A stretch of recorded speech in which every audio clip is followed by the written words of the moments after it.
uyu mugabo yaravuze ngo hari ibintu bibiri bidahatirizwa, iyo ubihatirije biragutunarika. Ibyo bintu ni igihe n'ubuzima. Ntugahatirize ubuzima.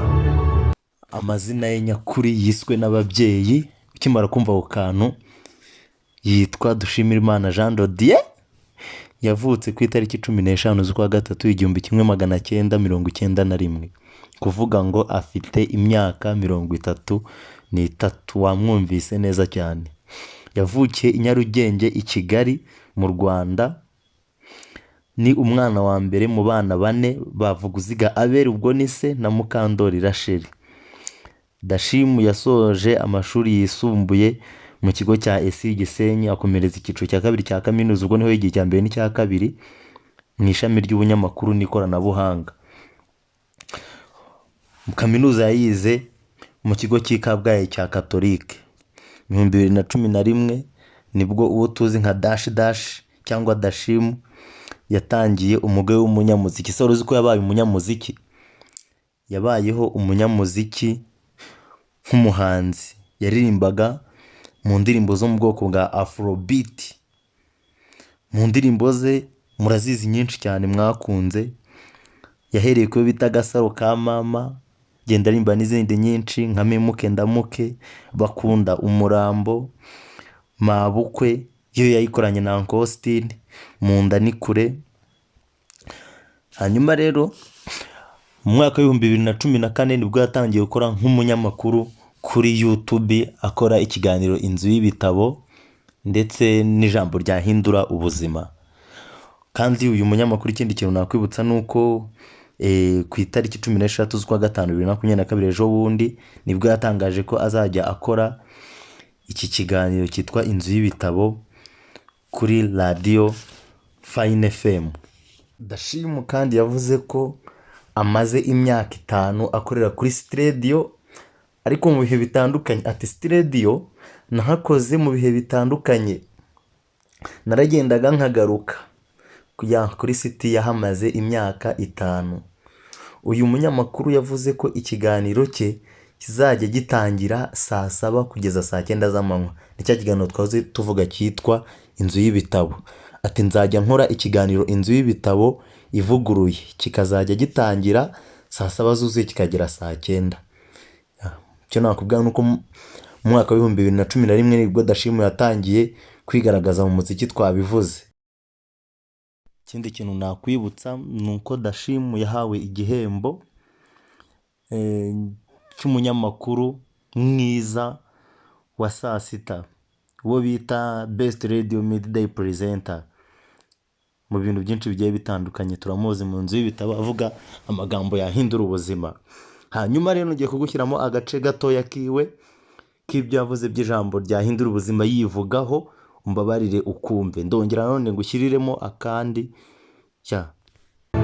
Uyu mugabo yaravuze ngo hari ibintu bibiri bidahatirizwa, iyo ubihatirije biragutunarika. Ibyo bintu ni igihe n'ubuzima.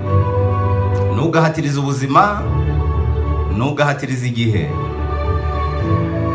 Yaravuze ngo niba ushaka kwemeza abantu, niba ushaka kwemeza abakiriya bawe, uzakora igituma ufata imitima yabo kurusha uko ukora igifata ubwonko n'imibiri yabo. Kora ku mitima y'abantu, ufata imitima yabo, nibwo uzemeza neza ko abo bantu ari abantu bawe koko. Uyu mugabo yaravuze ngo iyo wateye imbere ni byiza kuzamura abandi, ukagira ibyo uhomba bikabajyaho.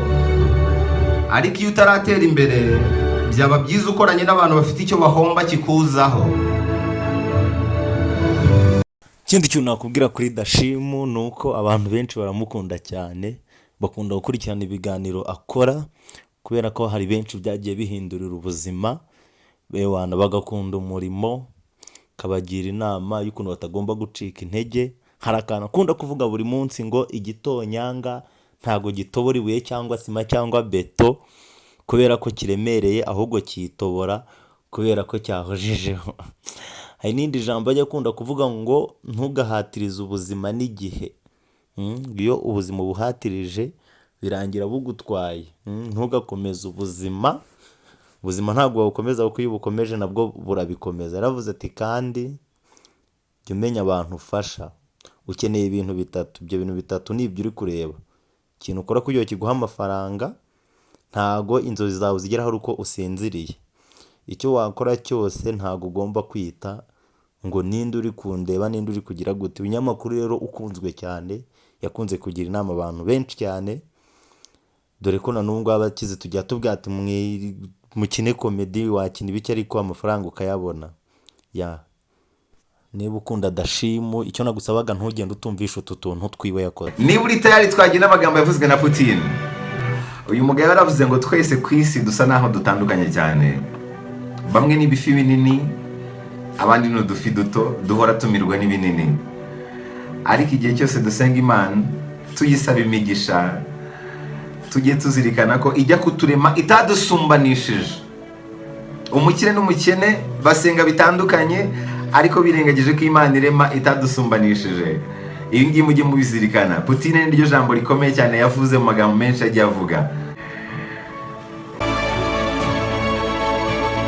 Uyu mugore yaravuze ngo niba uguye haguruka, kora nushaka ukora amakosa, kura isomo mu makosa wakoze ube wowe ubundi ukomeze urugendo.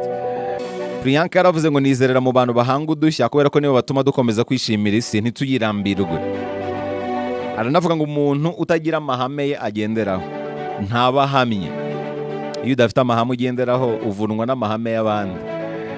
Iyo udahagaze ku mahame yawe ugwa mu mutego w'amahame abandi bashyizeho. Igeze no kuvuga ngo ubuzima nibuguha indimu uzayikoremo ji uyinywe. Nta na kimwe ubuzima bwaguha udafiteho ububasha bwo guhindura. Mu bisharira ubuzima buguha, mu birura ubuzima buguha, ujye ubihinduramo umuti w'ingirakamaro. Zeno rero yavuga ko umuntu mwiza ushaka kuba umwizerwa agomba kwirinda gusinda. Yari umuhanga, umuntu wavumbuye inzoga, ariko biragora kwizera wasabitswe nazo. Nta muntu ujya ubitsa ibanga umuntu wasinze. Ibanga ribitswa umuntu muzima, aho ndi wo kwizerwa. Umuntu mwiza rero ntabwo agomba gusinda. Niba ushaka kuba umwizerwa wo kubitswa ibanga, ujye wirinda ubusinzi. Aravuga ngo ibintu byose bigendwa n'imbaraga imwe ya kamere. Ubuzima ntibwagenda neza mu gihe butari mu njyana imwe na kamere. Yashimangiye rya jambo rivuga ngo dufite amatwi abiri n'umuntu umwe, bityo rero tugomba kumva ibirenze ibyo tuvuga. Bibiliya ibivuga neza ngo ihutire kumva utinde kuvuga. Muzasome muri Yakobo 1:19. Ujye wihutira kumva ariko utinde kuvuga. Nigeze no kubabwira ndi gutebya ngo buri kimwe cyose Imana yakuremanye ukabona ni kimwe, ni ikimenyetso cyo kugikoresha gake. Hanyuma ku kiganiro cy'uyu munsi twarebaga kuri Dashimu Dash TV. Ubutaha icyo twazarebaho ndumva wanyandikira muri comment, ukambwira uwo twavugaho, kandi wibuke gukora subscribe natwe ukomeze udushyigikire. Murakoze cyane rero.